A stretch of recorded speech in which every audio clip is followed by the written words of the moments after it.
Assalamualaikum warahmatullahi wabarakatuh. Bertemu kembali di channel Diana Fatihah pada materi geografi kelas 10 bab 7 tentang dinamika hidrosfer dan dampaknya terhadap kehidupan. Pada pertemuan pertama ini kita akan membahas tentang hidrologi. Air yang ada di permukaan bumi itu meliputi samudra, laut, sungai, danau, air tanah, dan mata air. Sehingga sekitar 70% permukaan bumi ditutupi oleh air. Pada gambar berikut ini adalah siklus hidrologi, di mana siklus hidrologi ada siklus pendek dan siklus panjang, seperti pada gambar berikut ini. Nah, pada perairan ada juga perairan darat dan juga ada perairan laut. Pada perairan darat, air tanah adalah air yang terdapat di permukaan bumi, sehingga pada perairan darat itu dikenal juga dengan air tanah atau air artesis, di mana pada permukaan air tanah merupakan sumber air yang sangat penting bagi kehidupan manusia di permukaan bumi.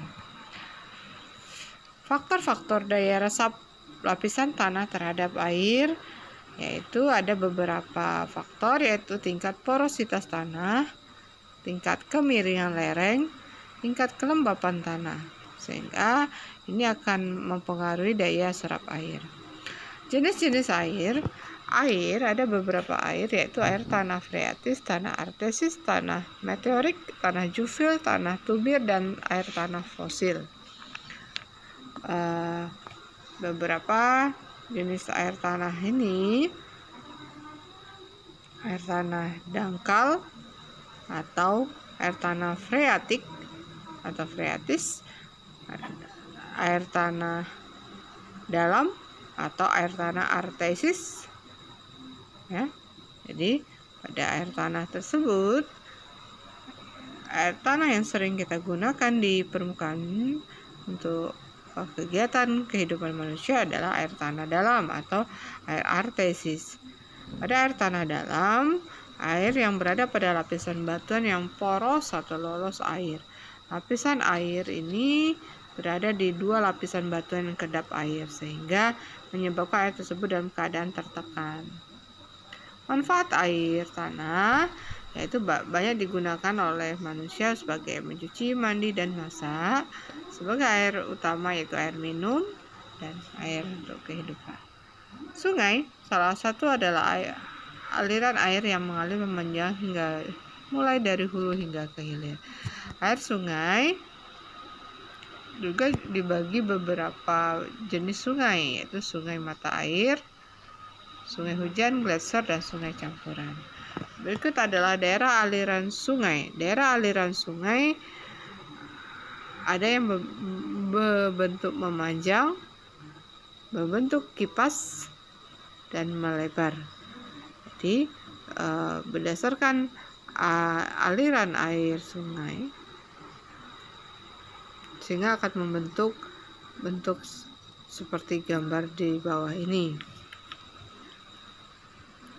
Wilayah daerah aliran sungai atau DAS, yaitu hulu sungai terletak di daerah dataran tinggi dan lereng yang curam. Tengah sungai terletak di daerah yang landai dan kecepatan airnya berkurang, dan di hilir sungai. Pola aliran sungai. Pola aliran sungai ada yang berbentuk dendritik atau menjari. Bentuk dendritik.